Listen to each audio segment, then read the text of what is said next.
Olá, saúdo a todos que mais uma vez acompanham o estudo bíblico da Comunidade Evangélica Luterana Cristo de Porto Alegre. É o nosso estudo bíblico semanal, das sextas-feiras. E desde o ano passado nós trabalhamos a partir de personagens da Bíblia Sagrada para então sempre de novo chegar no grande personagem da Escritura que é o nosso Senhor e Salvador Jesus. Eu sou o pastor Reinaldo Litt, que vou conduzir esse momento de estudo. Contudo, hoje, dia 3 de maio de 2024, dia em que estou gravando esse estudo, eu preciso começar de uma outra maneira. Talvez quem não mora no Rio Grande do Sul ou no sul do país não esteja tão atento ao que acontece em nosso estado. Sem dúvida, nós estamos vivendo a maior tragédia climática que já se abateu sobre o estado do Rio Grande do Sul, com enchentes nunca antes vistas. Aqui em Porto Alegre, sempre se fala na grande enchente de 1941, quando o rio Guaíba entrou na cidade e alagou inclusive o ambiente, o espaço onde nós estamos aqui na Comunidade Cristo, no bairro São Geraldo. Mas naquela ocasião não havia as barreiras de contenção, não havia comportas e assim por diante. Bom, as expectativas são de que o rio Guaíba suba além daquela medição do ano de 1941. E apesar de todas as barreiras de contenção, a água está começando a entrar na cidade também. E então o povo de Porto Alegre vive sob grande tensão. Não só em Porto Alegre, no Rio Grande do Sul, há municípios totalmente isolados, arrasados. Também famílias aqui da nossa Comunidade Cristo precisaram deixar seus lares, suas casas e procurar abrigo junto a outras pessoas em locais mais altos. E esse é o clima que nós vivemos neste dia 3 de maio de 2024. Mas nem por isso vamos deixar de refletir na palavra de Deus, porque o personagem que nós queremos analisar no dia de hoje é uma viúva, a viúva de Naim, que viveu uma grande tragédia na sua vida. E o que nós observamos é que o Senhor Jesus esteve com ela na sua grande tragédia. E eu eu estou convicto de que esta é a grande mensagem que Deus quer nos dar e nos transmitir neste dia, a nós aqui da Comunidade Cristo e a todos que ouvem e acompanham e visualizam esse momento de estudo bíblico. Por isso eu quero refletir sobre isso, também sobre as tragédias da vida, mas sobretudo refletir sobre a presença do Senhor Jesus em meio a todas as tragédias que nós vivemos aqui na terra. Até porque o Senhor Jesus foi muito claro ao dizer que no mundo passais por aflições, mas tenham bom ânimo, não desanimem, eu venci o mundo. E exatamente isso também nos é mostrado hoje nesse relato da viúva de Naim. Pois bem, antes de falar da viúva de Naim e do relato de Lucas 7, que é a nossa base para o estudo de hoje, eu quero falar um pouco sobre como eram tratadas e como eram cuidadas as viúvas, tanto no Antigo Testamento como no Novo Testamento. Porque em vários momentos nós temos relatos sobre relatos e orientações da palavra de Deus sobre como deveria ser a atenção e o cuidado com as viúvas. E isso é bem importante. Aliás, a Bíblia sempre cita, tanto no Antigo Testamento como no Novo Testamento, 4 grupos sociais de pessoas que mereciam e eram objeto de uma atenção e de um cuidado todo especial por parte das pessoas. Eram as viúvas, os órfãos, as pessoas pobres e os estrangeiros. E isso é bem importante e é bem impactante na Escritura, tanto no Antigo como no Novo Testamento. E quando nós, por exemplo, abrimos o livro de Êxodo, Êxodo capítulo 22, verso 22, é bem fácil de guardar. No capítulo 20 de Êxodo, nós temos o relato de que no alto do Monte Sinai, Deus entregou a sua lei, os 10 mandamentos, a Moisés, que os levou ao povo. Mas na sequência, Deus dá uma infinidade de orientações sobre como deveria ser a vida civil deles e também a vida religiosa. Então, leis e mandamentos sobre o relacionamento interpessoal e também como deveria ser o culto a Deus. E lá em Êxodo 22, Deus expressamente declara: não maltratem as viúvas e os órfãos. Então há uma referência forte, porque viúvas e órfãos eram pessoas desamparadas, eram pessoas, digamos, que não tinham apoio e amparo social e que dependiam da caridade, do amor e da atenção das outras pessoas. E aí uma palavra expressa lá para o povo de Israel no Antigo Testamento: não maltratem as viúvas, não maltratem os órfãos. E tem outras referências, mas eu vou adiante ao profeta Zacarias, né, o último profeta lá do Antigo Testamento, e também o profeta Zacarias está falando mostrando que a desobediência do povo de Israel é que os levou ao cativeiro, no caso ao cativeiro na Babilônia. E é interessante que nesse contexto ele cita os pecados do povo, e isso está escrito em Zacarias 7:10, onde mais uma vez o profeta enfatizou isso e então orientou: não oprimam a viúva nem o órfão, não oprimam a viúva, nem o órfão, nem o estrangeiro e nem o pobre. Então Zacarias cita esses 4 grupos de pessoas. E ele fala de que essa desobediência do povo, que não se preocupava com as pessoas desamparadas, onde especialmente a liderança do povo, tanto a liderança política como a liderança religiosa, pensava em si e não dava atenção às necessidades, e dessa forma eram maltratadas viúvas, estrangeiros, pobres e órfãos. E aí, novamente, a recomendação expressa: não maltratem. Como já disse, no Novo Testamento, igualmente, nós temos várias referências e várias admoestações e orientações neste sentido. E o cuidado com estes grupos sociais. Repito: viúvas, órfãos, estrangeiros e pobres. E interessante que uma das acusações do Senhor Jesus aos líderes religiosos, aos escribas e fariseus, é que eles se aproveitavam de pessoas em situação de carência. E tanto é que Jesus acusou estes líderes dizendo: vocês devoram as casas das viúvas e dos órfãos, e para o justificar vocês fazem longas orações.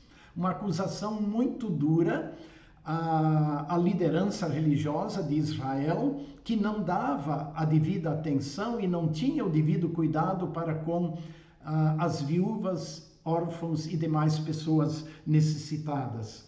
No livro de Atos dos Apóstolos, lá no capítulo 6,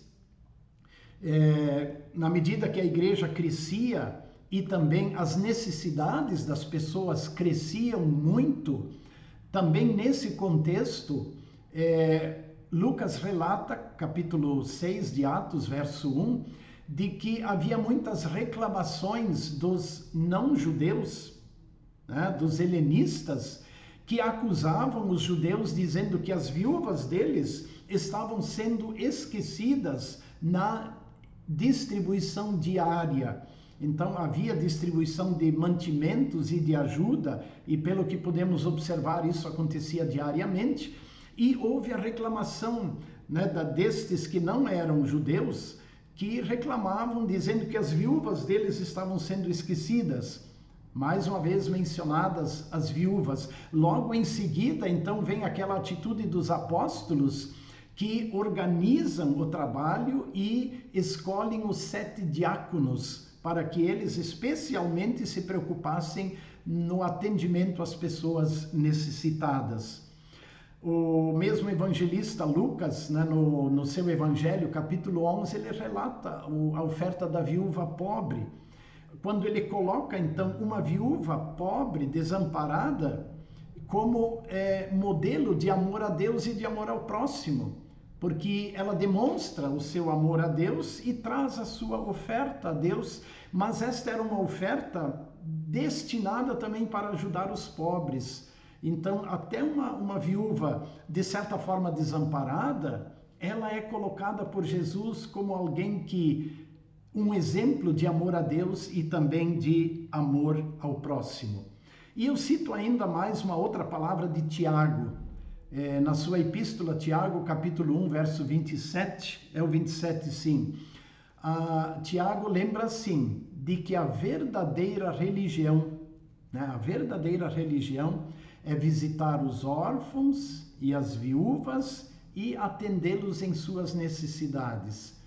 Onde ele mostra que a religião, a verdadeira religião, ela se mostra em atitudes de amor. Assim como o Senhor Jesus nos amou e veio ao nosso encontro, a igreja, por sua vez, vai ao encontro daquele que sofre, daquele que está desamparado, daquele que precisa da ajuda e do socorro. E Tiago chega a colocar isto como a verdadeira religião.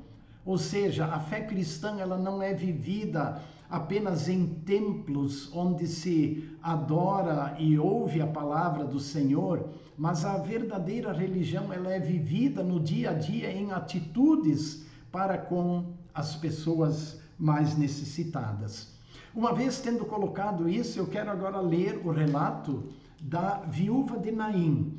Está em Lucas, capítulo 7, os versos 11 a 16. Lucas 7, 11 a 16 é um relato breve, eu vou ler todo ele. Diz assim: pouco depois, Jesus foi para uma cidade chamada Naim, e os seus discípulos e numerosa multidão iam com ele. Ao aproximar-se do portão da cidade, eis que saía o enterro do filho único de uma viúva, e grande multidão da cidade ia com ela. Ao vê-la, o Senhor se compadeceu dela e lhe disse: não chore. Chegando-se, tocou no caixão, e os que o estavam carregando pararam. Então Jesus disse: jovem, eu ordeno a você, levante-se. O que estava morto sentou-se e passou a falar. E Jesus o restituiu à sua mãe. Todos ficaram possuídos de temor e glorificavam a Deus, dizendo: grande profeta se levantou entre nós e Deus visitou o seu povo. Então, esse é o relato que envolve esta viúva, cujo nome nós não conhecemos, não é mencionado. Ela vivia numa vila chamada Naim, e Naim também ficava lá nas proximidades do Mar da Galileia, um pouco para baixo do Mar da Galileia. E Jesus, com seus discípulos, que passou a maior parte do seu tempo naquela região da Galileia, ele então com os seus discípulos e uma grande multidão, como diz aqui. Jesus foi para uma cidade chamada Naim e os seus discípulos e numerosa multidão iam com ele. Então, eu diria assim, é um verdadeiro cortejo, né, que está se dirigindo para a cidade de Naim. Lá está Jesus, lá estão os seus discípulos e uma multidão que o acompanha. E quando eles chegam no portão daquela cidade, eles se defrontam, né, com um outro cortejo que vem saindo da cidade, né? Diz assim: ao aproximar-se do portão da cidade, eis que saía o enterro do filho único de uma viúva, e grande multidão da cidade ia com ela. Então imaginem a cena, né, destes dois cortejos que se encontram no portão de entrada da cidade de Naim. Jesus acompanhado dos discípulos e uma multidão, e o outro cortejo que segue atrás do caixão daquele jovem falecido.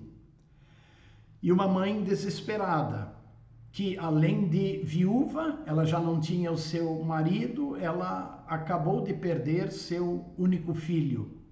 Então eu diria assim, desamparo total. Só que, e aí vem a grande mensagem, na vida do cristão, dos filhos de Deus, não existe desamparo total. O Senhor Jesus está presente em meio aos sofrimentos, às aflições e às tragédias que envolvem os que nele confiam. Ele está presente. Repito, os filhos de Deus, os que nele confiam, não estão isentos, não estão livres das aflições, das provações e das tragédias. Contudo, o Senhor Jesus está presente. Então ele chega, provavelmente aqueles dois cortejos se misturam e Jesus chega e toca aquele caixão e os que o carregavam param. E o Senhor então ordena: jovem, eu te mando, levante-se. E ele o restitui à sua mãe. É impactante, né? Tanto que as pessoas reagiam e diziam: grande profeta se levantou entre nós e Deus visitou o seu povo. E Deus continua visitando o seu povo nas tragédias. Também nestas tragédias que agora se abateram e ainda estão se abatendo sobre o estado do Rio Grande do Sul, sobre tantas cidades, e que também estão afetando aqui a cidade de Porto Alegre. Deus visita o seu povo, Deus visitou o seu povo em Jesus.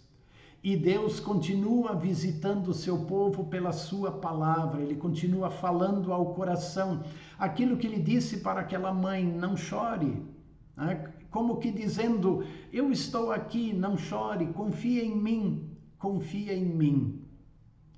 Bom, esta é uma das mensagens. Jesus está presente em nossas aflições, Jesus está presente nas tragédias que afetam e atingem nossas vidas, nossos lares, nossas famílias, nossas igrejas, nossas cidades. Ele está presente. Creiamos nisso, tenhamos esta certeza e convicção. Mas há uma outra mensagem. Eu diria assim que, de certa forma, Jesus está liderando o cortejo da vida, ao passo que aquele jovem morto está na frente do que poderíamos chamar o cortejo da morte, porque neste mundo tudo leva para a morte. Neste mundo tudo passa, inclusive nós vamos passar, nós vamos morrer. Então, nesse momento temos que olhar para os dois cortejos e perguntar: qual é o nosso cortejo? E aí vem a segunda grande mensagem, e ela nos lembra que mesmo estando no aparente cortejo da morte, né, porque um dia vamos morrer, aqui no Rio Grande do Sul já neste momento, pelas últimas notícias, 31 pessoas já pereceram nas inundações e tem mais de 80 pessoas desaparecidas. Ou seja, a morte está presente. Mas nós não andamos no cortejo da morte. E essa é a grande mensagem. Nós não estamos no cortejo da morte. Mesmo sabendo que nossos corpos vão morrer, isso é verdade. Mas nós, pela fé em Jesus, estamos no cortejo da vida. Lembrando aquela palavra que Jesus disse a Marta. Lembram quando morreu Lázaro, o irmão de Marta e Maria?